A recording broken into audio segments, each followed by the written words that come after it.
Lowenfield's assistant dismissed. Government considers ways to counter inflation. Overworked, underpaid salesman admits to staging robbery. And the connection between foreign inflation and local planting.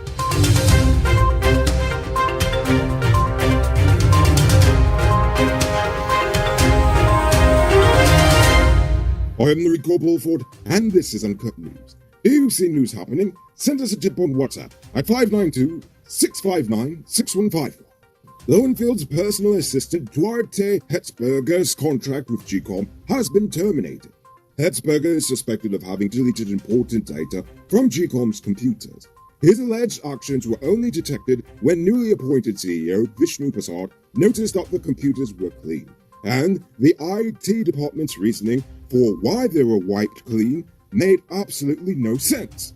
I'll just stop you right there, Vishnu. It's GCOM. Nothing ever makes sense there. Anyway, even though he was fired and is currently under investigation, Hetzberger will still be paid his benefits. Wow, what a life. In the face of soaring prices for consumer goods, the government is again considering additional measures to mitigate the rising levels of inflation. The president announced yesterday that the budget for 2022 will include a menu of such measures. What exactly this menu entails, he did not clarify in the least bit. But he made it absolutely clear that we will not consider price controls, as even the mere mention of the phrase price controls gives anyone over the age of 45 terrifying flashbacks to days of rice flour, smuggled goods, and hungry belly picnics fainting during school assembly.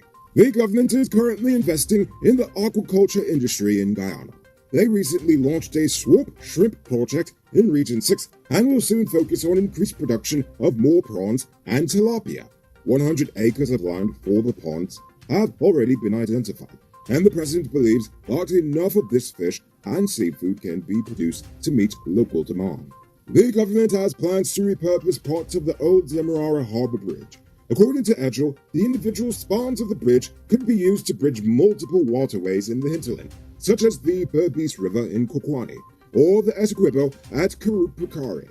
Anyway, a $51.2 billion contract for the construction of a new Demerara River Bridge will be signed soon with China State Construction Engineering Corporation Limited. Now it's time to tell you about Best Buy's car of the day. Currently on sale is his 2016 Mazda CX-5. It comes with Bluetooth, mug rims, new tires, TV, CD, stereo, LED, fog lamps, electronic parking brake, back camera, side camera, rear spoiler, and much, much more. Buy cash for $6.2 million, or pay down as low as $1,240,000 down, with around $120,000 monthly for 5 years, and it is yours. Call or WhatsApp 662-0844 for more info, or visit their showrooms at Lot 171 Peter Road Street, Queenstown, or Lot 2 La Marche, and on the Rico Century for this sweet deal. 39-year-old driver/salesman Rudolph Ford of 1 Mile Turn Linden to Stark Highway was arrested after he admitted to stealing from his employer, Fernandez Guyana Enterprise Incorporated. On January 10, 2022, he told the police that he was robbed by 2 men in a white car who took money that belonged to his employer. But when police noticed the inconsistencies in his story, that is when he admitted to staging the robbery. Why? Well, it's because he felt that he was being overworked and underpaid by the company. He later surrendered $129,730 to the police. Ford is slated to appear in court tomorrow. Wow, lost your job all over that small piece of change. After spending months on remand for the multi-million-dollar robbery of Wallison Enterprise, Pion Lee was released on $450,000 bail by a high court judge. His attorney argued that his client can be exposed to the inhumane and unhygienic conditions of the prison and is at risk of catching the Rona whilst on remand. So is anyone else who's in prison, but whatever. He also said Lee's family is punishing because he was the sole breadwinner. Before he decided to up and get himself arrested. Anyway, Lee is expected to lodge his passport at the court and report to the Providence police station every other Friday until his next court date. One man recently suffered a brutal beating in Blackbush Polar Puppies. 29-year-old Gregory Bola is in critical condition at the New Amsterdam hospital after 5 men savagely beat him last Sunday afternoon. Bola's father had attempted to rescue him, but was stopped by one of the men. He was able to escape to get help. On Monday, police received the tip-off that led to the 5 suspects being arrested at a bond yard in Port Moran. Coming soon, take a look at this beauty being constructed in a gated community called Richmondville in Guyana. It features 4 bedrooms, 1 pool with 7,000 square feet of living space, along with modern amenities. Call Sheriff Construction on 592-618-5702. It's now time for today's Runner Report. Today we have another record with 1,000 new cases. There are now 1,075 persons dead, 13 in the ICU, 7,462 in home isolation. And the total number of confirmed cases around the nation now stands at 47,005. So, please people, wash your hands frequently. Avoid touching your nose and mouth and Moscow before you leave the house. When you do leave home, try to avoid enclosed spaces and large crowds. And remember to give 6 feet of space between you and others. As for the vaccines, unfortunately they did not give us any exact numbers today, so sorry about that. It's now time for our stupid news of the day. You know what I think is stupid? Well, besides the fact that the health ministry is seriously not giving you all enough information about the pandemic. But you know what I think is stupid? Inflation. It's seriously an imaginary concept some old dead guys made up a couple hundred years ago as an excuse to take your money without violence. But that's not what I really want to talk about.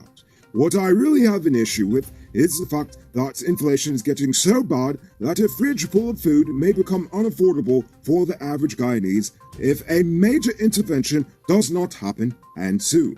Much of this is due to inflation, especially on the 40% of our food that is imported annually. Unfortunately, this has even affected the price of foods we grow locally. According to the president, the price of plantains went up because the fertilizers and pesticides farmers use are imported. But that is only one of many other crops grown locally that require foreign chemicals. So because of the fact that we don't produce enough fertilizer and pesticides locally to meet demand, we can't feed people at reasonable prices, despite having the land, in fact more than enough land, to grow enough food to feed us all, and in fact to be able to feed others. But even if we did have the fertilizers, and even if we did use all the land that we had, we still would have the issue of the lack of proper infrastructure. Farmers in Berbice and Esquimalt have complained for years of the terrible conditions of the roads in their communities, making it difficult to transport foods from farm to market. Unlike the times when, the train existed, but anyway, all of these, as well as other factors, affect prices. Worse yet, I'm only talking about prices on the coastline. Ask any friend of yours in the interior how much they paid for their last set of plantain. You'd be shocked, I'm telling you. Call me what you want, but at times like these, I say Burnham was right. We really should have strived to be as self-sufficient as possible, instead of wasting the past 30 years signing oil and mining contract after contract after contract, hoping that the next corrupt foreign company will actually treat us like human beings and properly compensate the people for our natural resources. I will say that it is good that this government is finally starting to take the concept of food security seriously, even if it did take a crisis to do so. But all I can say is that y'all laughed at Granger when he suggested going into the plantain business. Now look at you. Bet you wish you now had a nice piece of land up the highway. You could have made millions. Ha ha! You can multiply your cash by selling Digicel top-up. This is a legit way you can earn some extra money at your business or to supplement your current hustle. Become a top-up vendor quick and easy through Cellular Plus. Call them on telephone number 685-3109 for more info.